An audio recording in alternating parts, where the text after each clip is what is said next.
What's up, people? This is Boogie from Boogie's Place. It's my opinion. You know how we do it on this channel, man. This is my sports channel. You know how we do. I got some shit I want to talk to y'all about, man. Some shit I found out, man. NFL, man, they be covering up shit crazy, man. But we gonna talk about it here, man. So let me dig into my crate, man, so we can talk about it, man. Dig niggas is crazy.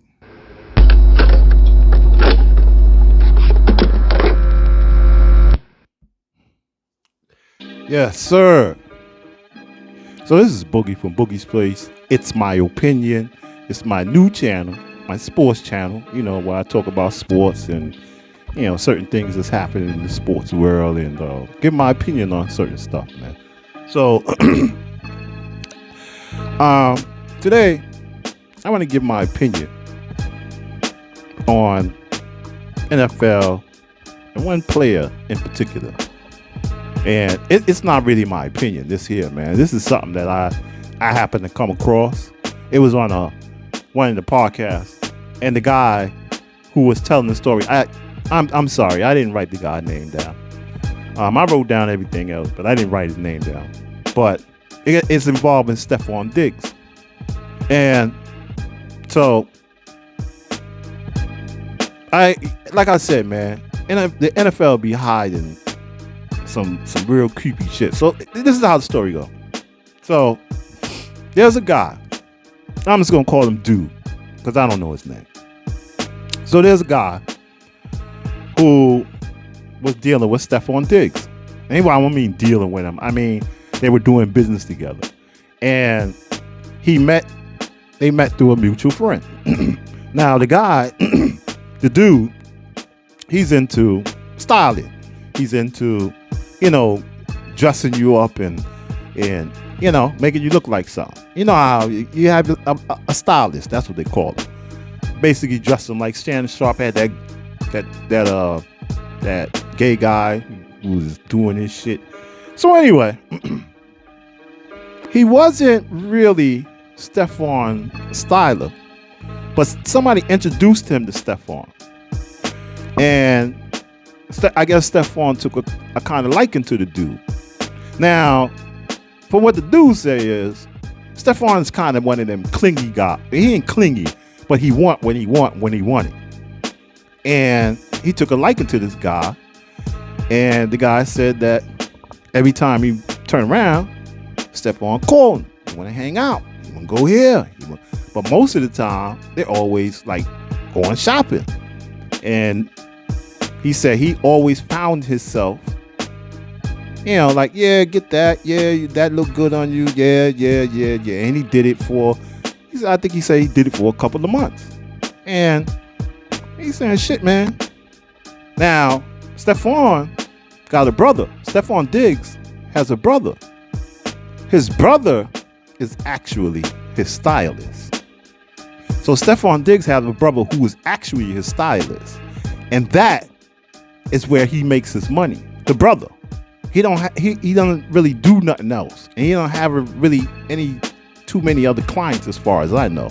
It's just Stephon. So Stephon being Stephon, taking dude everywhere. So dude wind up saying, "Fuck this, man. I'm not gonna work for you, but I'm not gonna do this shit for free." Like he said, like every time you come in town, you calling me to help you pick out some stuff. And I should be getting paid for it. So, I think they made an agreement about 10 racks or something. But whatever the case, he was paying them. He started paying them on the side. He said this was some side shit. Because, this is how he tell the story. Because Stephon's brother was already in the mix. He was there before he got there. So, he didn't want to, step on Stephon brother's toes when you don't even really know him like that. You know what I mean? Like, he felt it was awkward to do that, to just step on somebody's toes like that, especially if that's his only source of income. 2, he didn't want no beef.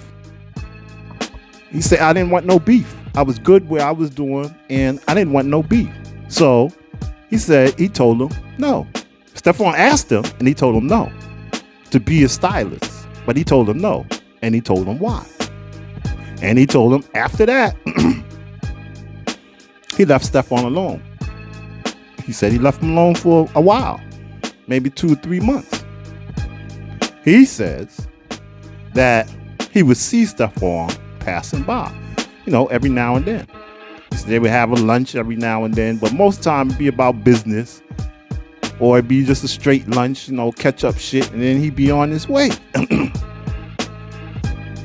So, fast forward, he sees Stephon one day, and they hadn't seen each other in a while, so they had some dinner, and Stephon wind up asking him to go to a party. So dude said he didn't have anything on his couch. Oh, matter of fact, they were talking. They were at the restaurant. Then they went to Stephon's house. I guess he had to go and change or whatever to go to the party. When he got to Stephon's house, Stephon had, like he always got, he had a bunch of chicks up there, a bunch of women up there. You know what I'm saying? I'm assuming they was good looking and all that good shit, whatever. So they got dressed. He left. They went to the club. They get to the club. And this is where the shit get like fucking crazy.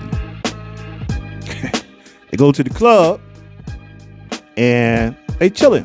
They drinking, carrying on, whatever. So the dude who's telling this story says that they kind of had a running joke, all the times they used to be around each other. They always had some kind of like this running joke, and it was about offering each other candy.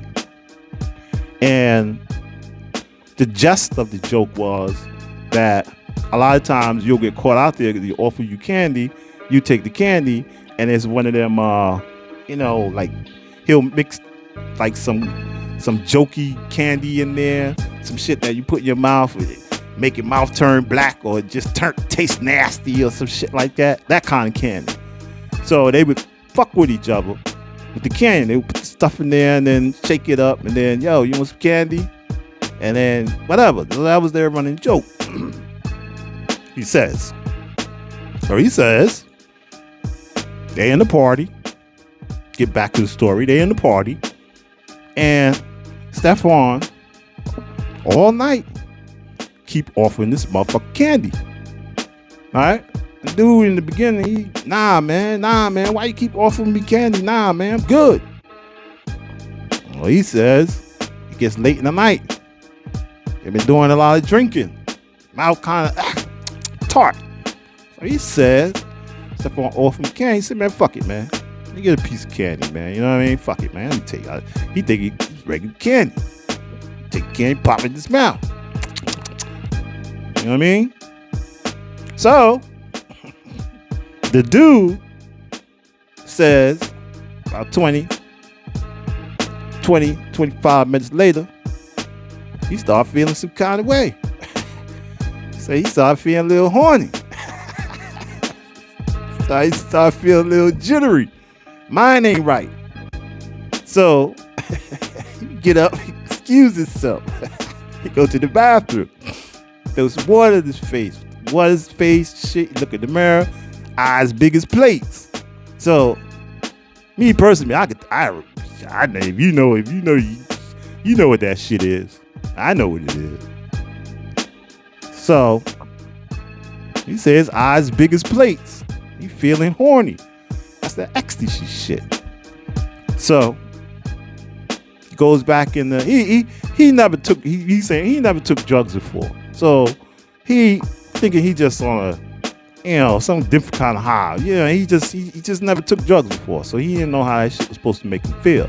But he know he's feeling fucking horny and his eyes was big as plates. And well, I tell you everything you need to know. So anyway, maybe after 40 minutes or so, Steph like, yo, come back to my crib. And he know from being there earlier that Steph had mad bitches there. And he always had like 4 girls in his crib. So he like, yo man, fuck it, man, come on. He feeling good, he horny, whatever. So they go outside, and Stephon Diggs got this sports car, nice little sports car shit. You know what I mean? And it's a 2-seater, and they get in the sports car. So when they get in the sports car, they get to the crib, Stephon's crib. You know what I mean? I think they said he was in an apartment building or something like that. So they pull up in front of the building and park the car. So when they park the car, Stephon reaches down, unzips his pants and whip out his joint. Pow! Just like that. Pow! What's up, nigga? So he starts stroking his shit, playing with it in front of the dude. So dude, like, yo, what the fuck is you doing, man? Like, yo, chicks, you got chicks upstairs, man. Why you even doing that shit, man? What's wrong with you? You can't wait till you get upstairs? He thinking that nigga just horny. He just bugging out. Oh, he says, this motherfucker, Steph, leans over and put his tongue in his ear. With his dick in his head, he put his tongue in my man's ear. And my man like, yo, back up, up against the far door. Like, yo, what you doing, man? Like, what the fuck is wrong with you, bro? Put your dick in your pants, and if you want to do something, let's go upstairs, man. What the fuck is wrong with you? He said you never see him act like that, and it was kind of just off cuff when he was high. He just like screamed on him, but he kind of let it go. So they go upstairs. He put his dick back in his pants. They go upstairs. Girls is there. Yeah, you know what I mean? They chilling, whatever, sitting around talking. So this nigga, fucking Diggs, this nigga go in the room. He come back out butt naked. Like, sit right next to my man. Like, yo, what's good, bro? Like, my man, like, what do you mean what's good? Like, yo, man, listen, man, you tripping, man. I'm fucking up out of here, man. You on some other shit, bro. I don't do that. I don't go that way. And bro leaves. Dude leaves. He said he bops. He leaves. He get the fuck up out of there. Right? So I got some of this shit written down. So, after he bops, right? I think the next day or 2 days later, he get a call. He get a call from Stephon. Like, yo, tell anybody about that shit, nigga. I'll off you, man. Yo, don't play with me, man. So he basically threatened his life. Tell anybody, he done. Right? So dude, he said his mindset wasn't really to tell anybody. His mindset, he said it was a fucked up night. He said he chalked it up as a fucked up night and a fucked up experience, and that he would never hang out with the man again. That's the way he was thinking when the shit was over. But when Stephon threatened him,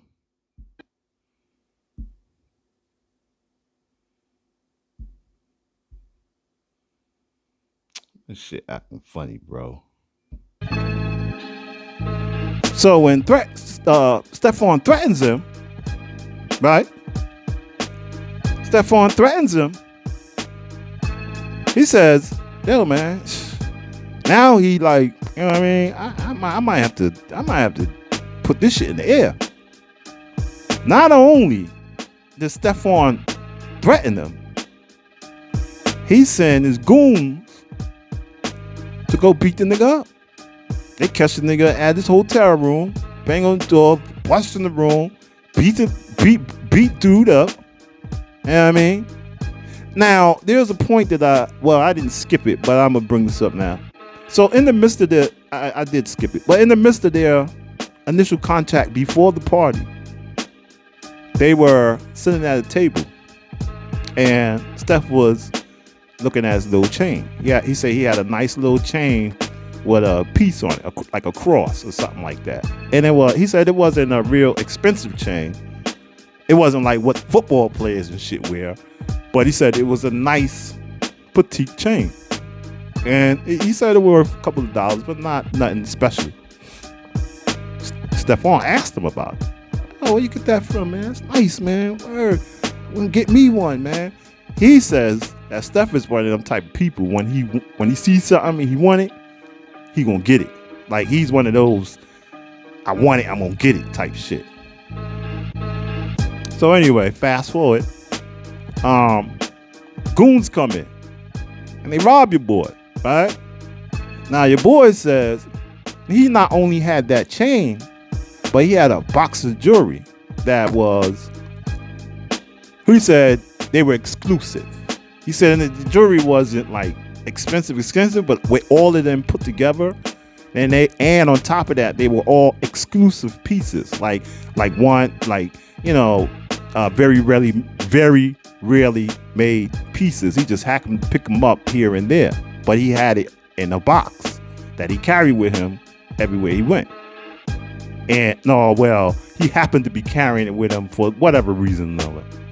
They took the box and they took his jewelry and they beat him up. Fucked him up, beat him up. So, fast forward, he says the bruising wasn't them beating him up.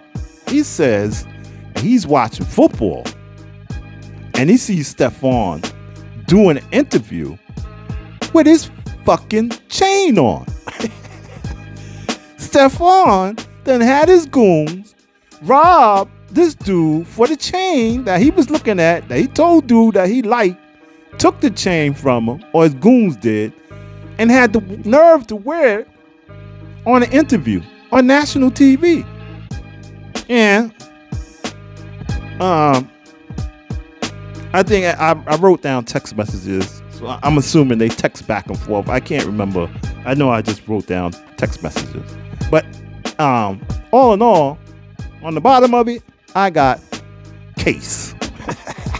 Because dude put a case out on him. Supposedly they're going to court for that shit right now. And he plans to sue him. So that's what I mean when I say, now I don't know how true this story is. I do know that I heard it from dude mouth. Like he was on the podcast and he went through and gave a rundown of what exactly happened. So I'm gonna take his word for it because Steph ain't refute this shit. I ain't heard nobody say nothing about it. And his paperwork, he showed the paperwork. He got him going to court. So that shit wild, man. And that's what I mean when I say NFL, they be covering up a lot of shit, man. A lot of shit that they be doing. Even them Sunday games with them refs, man. Sometimes you watch the games, man. I've seen some atrocious calls, man.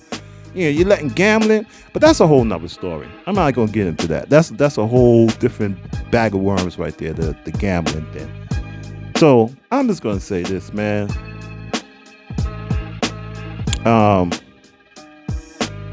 That's why I don't look up to none of these actors and athletes and all that shit, man, because there's a lot of shit that go on when you got that kind of paper.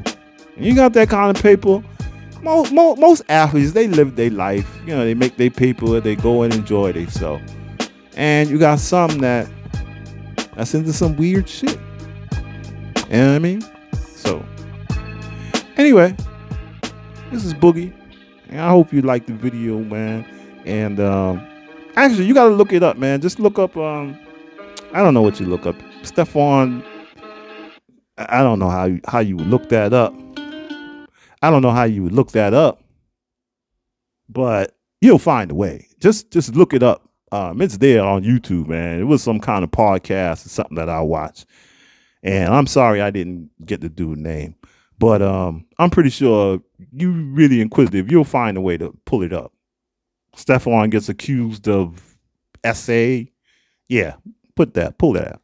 Anyway, man, so I just wanted to bring you out that story if you didn't hear it. And I always try to bring something new, man. I don't want to just talk about the same things all the time. I don't want to talk about what everybody else is talking about. I like to bring my own flavor to certain stuff. But anyway, man, this is Boogie from Boogie's Place Hood Talk on YouTube. Please, man, like, subscribe, comment, man. It don't cost you nothing, bro. It don't cost you a dime, bro. And it helps me out tremendously, man. I'm trying to grow my channel. As you can see, man, I just started. I mean, I probably got like 6 subscribers, but I'm growing this shit organically. I'm not calling for nothing. I'm starting it just me and you. So please, man, like, subscribe, comment, man. And this is Boogie from Boogie's Place Hood Talk. Boogie Place, it's my opinion. I'm so used to that because I got my other channel, Boogie's Place Hood Talk. Boogie's Place, it's my opinion, man. And I'm out, man. Please.